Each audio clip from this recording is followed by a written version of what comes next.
Hi, my name's Robbie Eckert. I'm Matthew Weaver. I'm Joe Day.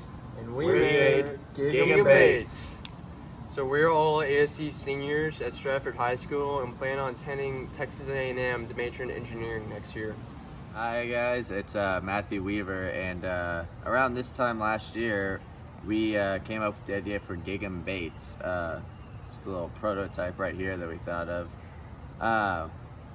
We were all just average fishermen looking for something to do that we all had in common for a senior project, and we were like, what better else to do than something with fishing? So we came up with the idea to create some baits that could also maybe help the environment by reusing some plastic. And how we started this idea was we thought, hey, we can go and get some clay and just mold them into fishing lures, which from the looks of this bait, we did a really bad job because we did not know how hard clay was going to be to mold. After we thought of the clay, we also 3D printed some lures, and if you can tell, there's some grooves in there and in there from the 3D Cinco bait we made, and we bought some plastic to make the baits, and it turned out that the plastic wasn't rubbery soft like this where you can break it open. It was hard as a rock, and you just could not pour anything into this or make anything out of this, and we ended up wasting about 4 lures on this hard plastic, not knowing what was going to happen. I'm Robbie Eckert, part of Gigabates, and so as you saw, once we figured out we used the wrong plastic, we went and bought the right plastic. This makes rubber material just like this, and we decided to switch over to a 3D printer, which made this bait right here. And so I got a cardboard box, taped it all together, and hot glued all the edges so nothing would leak out. I placed the 3D printed bait into the box, poured in the mixtures at 50-50 ratio, and once it hardened, I got this right here. As you can see, it opens up. This came inside of it, obviously, and I pulled it out, and I realized that this lure, it might be a little hard to see, but there are some etches on this lure that make the bait look a little imperfected, and I decided I'm gonna go ahead and reprint another lure, sand it down, which you see is this one. So I went and took this one, and you can see it's completely sanded down, smooth to the touch everywhere, and decided to go through the whole process again. Made another cardboard box for it, poured in the 2 mixtures together, and let it harden, and that is when I made this one. And I also decided to make it smaller so it'd be more efficient, not waste as much plastic as this one. And that's where you see this one. And so let me talk you through how we make the lures, like in the mixture. So first we're going to take plastisol. As you see, we have a medium/soft plastisol, and we have a medium plastisol. So what that means is one plastisol is a little more flimsy and rubbery, and the other one is a little more stiff, and it's more for your like a fluke, for instance. That's what we want the harder bait for, which is what this is. So we take the plastisol, we put it in a Pyrex cup, anything that's heat that can be heated up in the microwave, and then we take some of our colors, which we got 3 colors. We got cotton candy, watermelon, black grape, and June bug. We can combine colors, use just one color, whatever, and we put enough color in until we get our desired color. Once we get our desired color, we can go ahead and we got silver sparkles, we got blue sparkles, we got gold sparkles, and we got red sparkles. But they're all different sizes and densities and weights. And so once we get all those mixed up, we put it in the microwave until it gets to 375 degrees. And once it gets to, or 475 degrees, and once it gets to the temperature of we can go ahead and add in some extra salt as well to make, depending on if we want the bait to float or sink. If we want the bait to sink, we're going to put the salt in, but if we want it to float, we're going to leave the salt out of it. And once we'll stir it up, make sure everything's all mixed well together, we'll take our mold, we'll pour the bait, we'll pour the plastic into the mold, let it sit for about 2-3 minutes, maybe even less. And after we do that, we got our finished product. Day here, co-founder of Gig'em Baits, and we're here to demonstrate and show you guys what the first couple of baits look like. So this is our original 2. As you see, these are what we use the clay molds for, and you can see they're not as nice. They don't look as well, but to our surprise, they still caught 3 bass. A nice bass too. We'll show those pictures later. But these were our original 2, and we learned that it was going to be a long project after these. And we decided to, once we figured out the clay mold was not as good, we bought worm oil, which helps attract bass to lures. It increases their senses in certain situations, or makes lures more presentable to bass. And that helped us along the way when we started creating our other. So as you can tell, after we decided to go to 3D molds, which is right here, we made our first prototype lure, which we didn't color at all. We just wanted to get a good idea of what it would look like with the 3D mold after the clay mold. Pretty good flexibility, pretty clear, and we were pretty impressed with this, so we made our next 2 lures.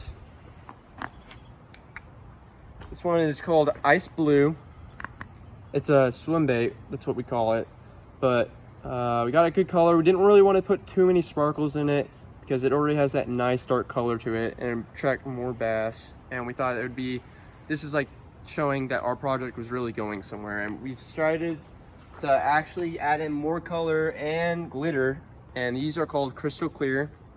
There are more swim baits used with the plastic lures, or the 3D printed lures. And we realized that these flukes would be very nice in the environment because of how flamboyant and shiny they are. Attract more bass, and to be honest, if we compare these to the 3D printed mold, it looks very well. And I want to show you all this too. This is the mold we used to create these lures too.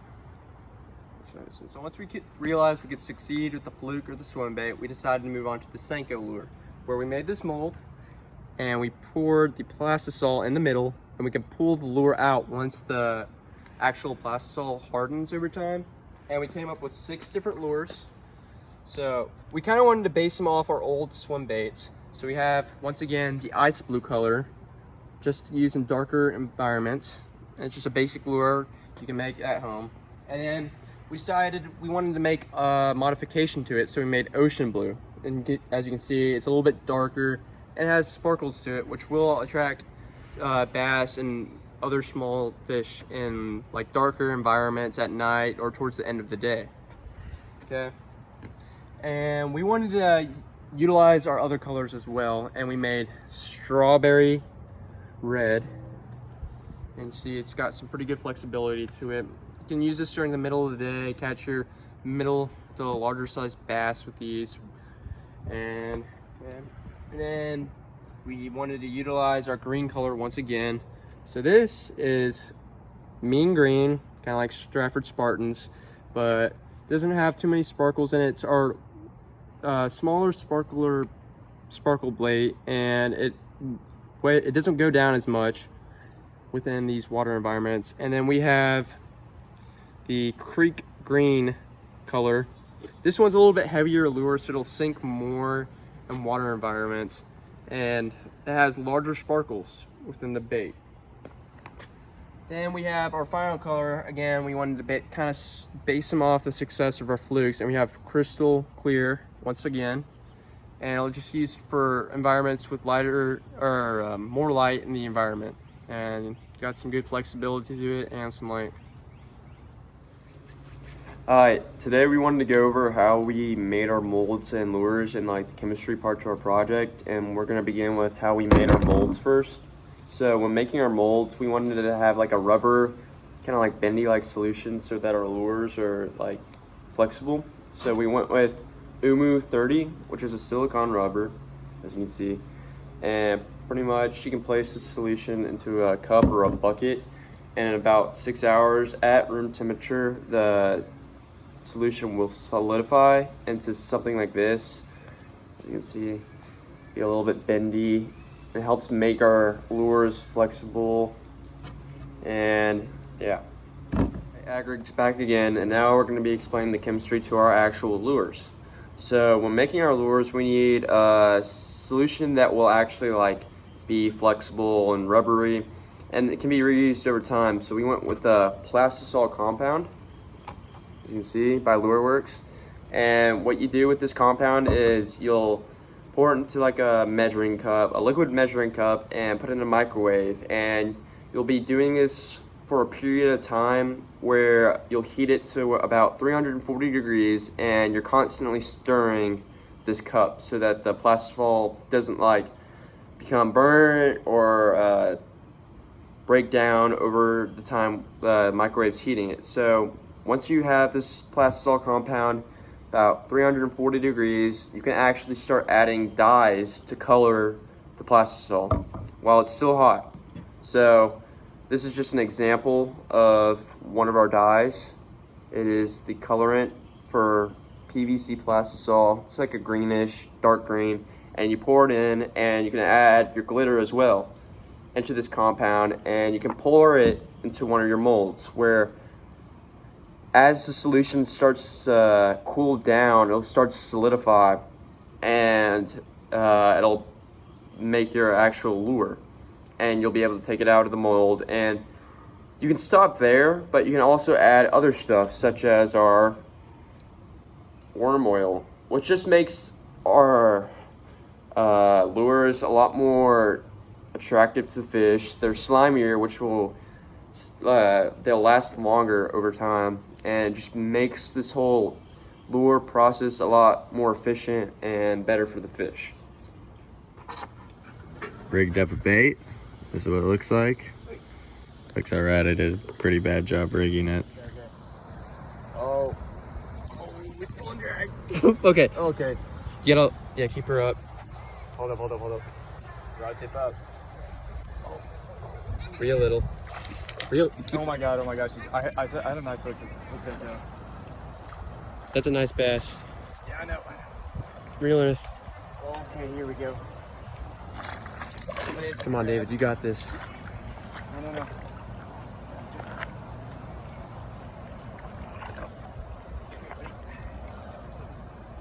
There we go. What a chunk. Dude, certified chunk. Nice bass here. Thank you. Using the Ag Rig lure, David Mouton. Catching a nice bass here. Good solid 3 to 4 pounder, I'd say. Showing her to the- Certified.